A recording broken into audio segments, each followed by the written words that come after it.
मैं डॉक्टर प्रेम प्रकाश व्यास, विभागाध्यक्ष बाल रोग विभाग, डॉक्टर सर्वपल्ली राधाकृष्णन, राजस्थान आयुर्वेद विश्वविद्यालय जोधपुर, आज बालकों में वृक्क व्याधि विशेष एक्यूट ग्लोमेरुलोनेफ्राइटिस की चर्चा करता हूँ। यह एक वृक्क की गंभीर स्वरूप की व्याधि है जो प्रायः 1 लाख बच्चों में 5 बच्चों में देखी जाती है। किडनी में हम सभी जानते हैं नेफ्रॉन्स एक एनाटॉमिकल और क्रियात्मक संरचना या इकाई होती है। ये नेफ्रॉन्स वृक्क में आए ब्लड सर्कुलेशन में से शरीर के विजातीय पदार्थों को फिल्टर करके शरीर की ये जो फॉरेन बॉडीज के रूप में जो विजातीय पदार्थ हैं, इनको मूत्र निर्माण करके मूत्र के माध्यम से बहिर्निष्कासित करते हैं। यह एक उत्सर्जन तंत्र का किडनी का एक प्रमुख कार्य भी है। ये नेफ्रॉन्स किडनी में लगभग 10 लाख की संख्या में होते हैं और इन नेफ्रॉन्स की एक जो रचना विशेष होती है उसमें 4 भाग देखते हैं। पहला भाग ग्लोमेरुलस कैप्सूल या बोमेंस कैप्सूल कहा जाता है। इस कैप्सूल में ये कपनुमा जो कैप्सूल होता है, इस कैप्सूल में ब्लड कैपिलरीज के बॉल के आकार में एक गुच्छे जैसी आकृति होती है जो ग्लोमेरुलस कहलाता है। यहाँ ब्लड कैपिलरीज के माध्यम से हृदय से आया हुआ जो ब्लड है वह फिल्टर होने के लिए यहाँ आता है और यहाँ पर उपस्थित 3 प्रकार की जो मेम्ब्रेन्स हैं, एंडोथेलियम, बेसमेंट मेम्ब्रेन और एपिथेलियल मेम्ब्रेन, इनके माध्यम से यह ब्लड फिल्टर होता है। ग्लोमेरुलस के बाद की जो नेफ्रॉन की जो रचना है उसमें प्रॉक्सिमल कन्वोल्यूटेड ट्यूबुल, उसके बाद लूप ऑफ हेनले और उसके बाद डिस्टल कन्वोल्यूटेड ट्यूबुल होती है जो कि मूत्र निर्माण की प्रक्रिया में अपना विशेष भाग निभाते हुए बने हुए मूत्र को कलेक्टिंग ट्यूबुल में आगे अग्रसर करती है। यहाँ की जो नर्व सप्लाई है उसमें सिंपैथेटिक और पैरासिम्पैथेटिक नर्व यहाँ भाग लेती है और यही यहाँ के ब्लड फ्लो को भी रेगुलेट करती है। ये जो फिल्टरिंग बेड है यह रक्त का फिल्ट्रेशन करता है जिसे GFR या ग्लोमेरुलर फिल्ट्रेशन रेट कहते हैं। यह 125 ml प्रति मिनट की रेट से यह GFR यहाँ पर संपादित होती है, या यूँ कहें कि प्रति 24 घंटे में 180 लीटर फ्लूइड यहाँ पर फिल्टर किया जाता है। यहाँ पर 40,000 डाल्टन की साइज की सूक्ष्मता के कण यहाँ फिल्टर हो सकते हैं, लेकिन इससे अधिक साइज के कण और ब्लड प्लाज्मा और ब्लड सेल्स इत्यादि फिल्टर नहीं होते हैं और ये कैपिलरीज में ही रहते हैं। इस प्रकार मूत्र निर्माण की जो प्रक्रिया इस GFR की जो क्रिया है उसमें उसके फलस्वरूप प्रति मिनट 1 से 1.5 ml यूरिन का निर्माण होता है। एक्यूट ग्लोमेरुलोनेफ्राइटिस की यहाँ पर हम व्याधि की चर्चा कर रहे हैं। इस व्याधि का जो मूल कारण है वह एक जीवाणु विशेष है, group A beta haemolytic Streptococcus. हम सभी जानते हैं ये स्ट्रेप्टोकोकल इन्फेक्शन प्राय करके बालकों में अपर रेस्पिरेटरी इन्फेक्शंस और स्किन इन्फेक्शंस के लिए उत्तरदायी होता है। जिन बालकों को 1 सप्ताह से 2 सप्ताह की अवधि तक यदि ये दोनों संक्रमण हुए रहते हैं, उन बालकों में आया हुआ यह स्ट्रेप्टोकोकल इन्फेक्शन शरीर के रोग प्रतिरोधक तंत्र अर्थात इम्यून सिस्टम पर अटैक करता है और इसको इस एंटीजन के विरुद्ध एंटीबॉडी क्रिएट करवाता है। तो यहाँ स्ट्रेप्टोकोकल एंटीजन और एंटीबॉडीज के बीच में जो रिएक्शन होता है, उसके फलस्वरूप एक कॉम्प्लेक्स फॉर्मेशन होता है। यह कॉम्प्लेक्स फॉर्मेशन ग्लोमेरुलस की बेसमेंट मेम्ब्रेन में ट्रैप हो जाता है और यहाँ स्थित कॉम्प्लीमेंट ल्यूकोसोमल के साथ में कंबाइन करता है और यहीं से यहाँ की सेल डैमेज की जो प्रक्रिया है वह प्रारंभ हो जाती है। इस सेल डैमेज के कारण यहाँ की सेल्स में इन्फ्लामेशन प्रतिक्रिया स्वरूप उत्पन्न हो जाती है। यह जो इन्फ्लामेशन हुई है, यह यहाँ की GFR जो फिल्ट्रेशन रेट है उसको कम कर देती है।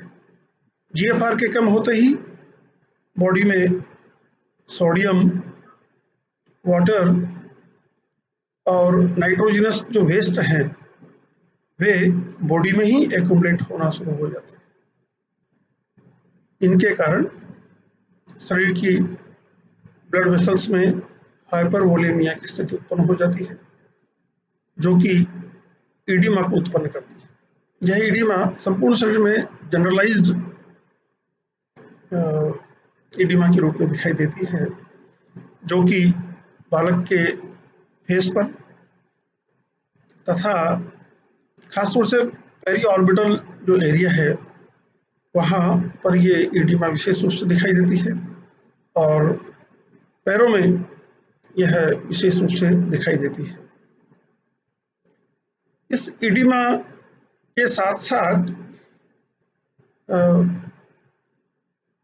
ग्लोमेरुलर जो वॉल्स हैं उनकी परमिएबिलिटी भी बढ़ जाती है। इस परमिएबिलिटी के बढ़ने से प्लाज्मा प्रोटीन्स और RBC, WBC कास्ट यहाँ से फिल्टर हो करके यहाँ से बाहर निकल करके और मूत्र में निष्कासित होने लगती है। यह एक गंभीर स्थिति है। इससे हम प्रोटीन यूरिया, हेमेचूरिया की स्थितियों की संज्ञा देते हैं। इस प्रकार से जब GFR कम हुई है तो यहाँ मूत्र निर्माण की प्रक्रिया कम हो गई जिसे हम ओलिगोयूरिया कहते हैं। सोडियम और वाटर रिटेंशन हुआ है तो हाइपरवोलेमिया की स्थिति बनी है जो ईडिमा, हाइपरटेंशन, हार्ट फेल्योर, एन्सेफेलोपैथी और रीनल फेल्योर को भी डेवलप कर सकता है। यहाँ चूंकि इस व्याधि संप्राप्ति के अंतर्गत संपूर्ण शरीर प्रभावित होने लगता है, अनेक अंग प्रत्यंग इस व्याधि संप्राप्ति का शिकार बनते हैं, तो संपूर्ण शरीर में इसके क्लिनिकल मैनिफेस्टेशन भी दिखाई देते हैं जैसे fever and chills, weakness, generalised oedema और उसके कारण weight gain, headache, GI disturbances जैसे nausea, vomiting, anorexia, ascites, abdominal pain, cardiac disturbances में pulmonary oedema, congestive cardiac failure, ophthalmic disturbances भी यहाँ पर देखने को मिलते हैं। यह ईडिमा जब रेटिना को भी प्रभावित करता है तो इस रेटिनल ईडिमा के कारण विजन भी अफेक्ट होती है। रीनल डिस्टर्बेंसेस के अंतर्गत हम protein urea, oliguria, haematuria, local hypertension के साथ साथ यूरिन pH का भी डिक्रीज होना हम यहाँ पाते हैं। डायग्नोसिस की जो प्रक्रिया है उसमें हम सर्वप्रथम ऑब्जर्वेशन के रूप में जो पेशेंट बालक है उसके फेस पर, पेरी ऑर्बिटल एरियाज और फीट पर इडिमा की उपस्थिति का आकलन करते हैं। साथ ही बालक के पेरेंट्स से ओलिगोरिया, एन्यूरिया और हेमिच्यूरिया स्थिति का पता करते हैं।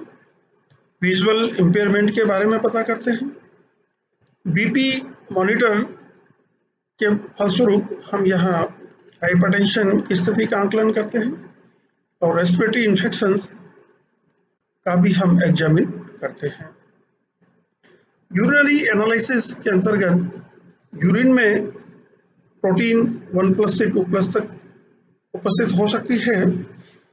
आरबीसीज, डब्ल्यूबीसी कास्ट यहाँ हो सकती है, जो कि ग्लोमेरुलर इन्फ्लामेशन की स्थिति को इंडिकेट करती है।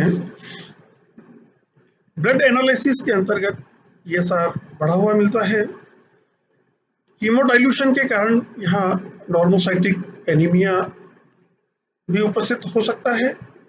सीरम यूरिया, सीरम क्रिएटिनिन का लेवल बढ़ा हुआ मिलता है।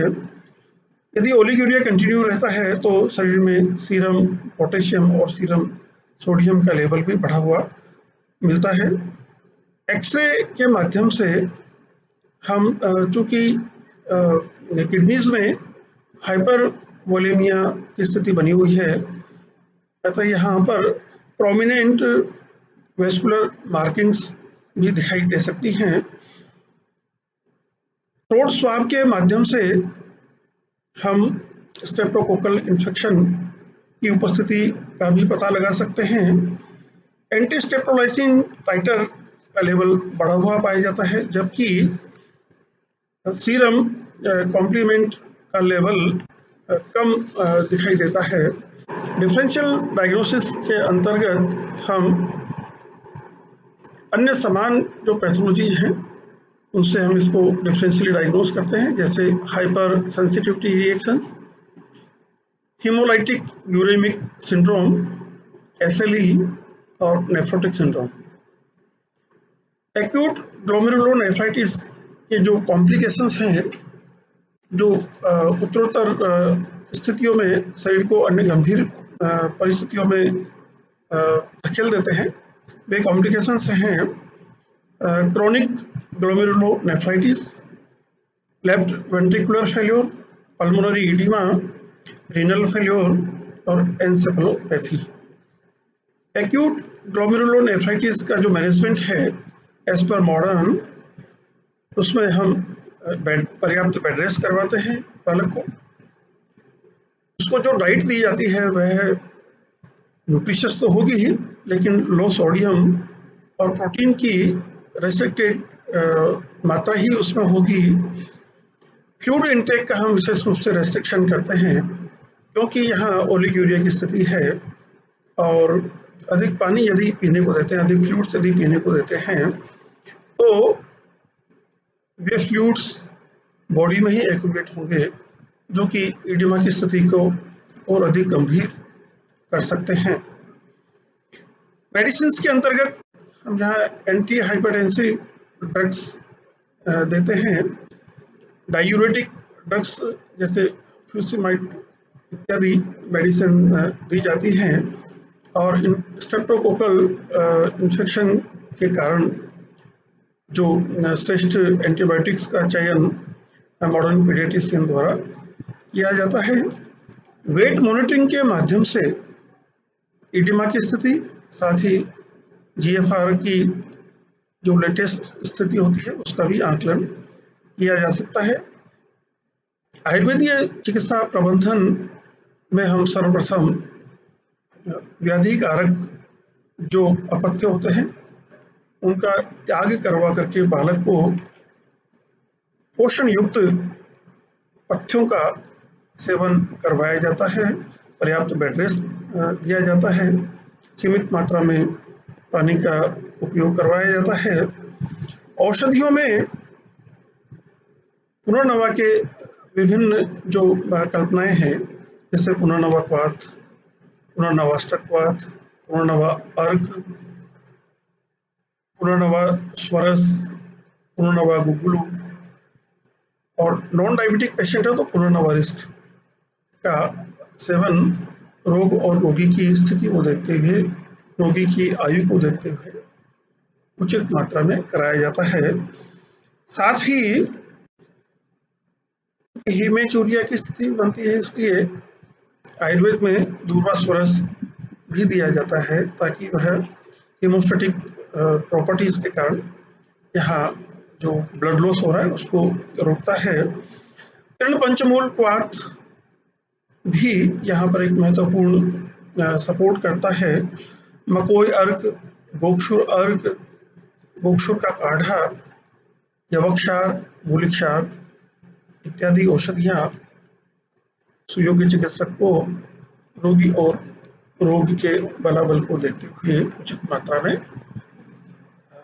प्रेस्क्राइब करनी चाहिए। तो इस प्रकार से आज हम एक्यूट ग्लोमेरुलोनेफ्राइटिस की चर्चा संपूर्ण करते हैं। धन्यवाद।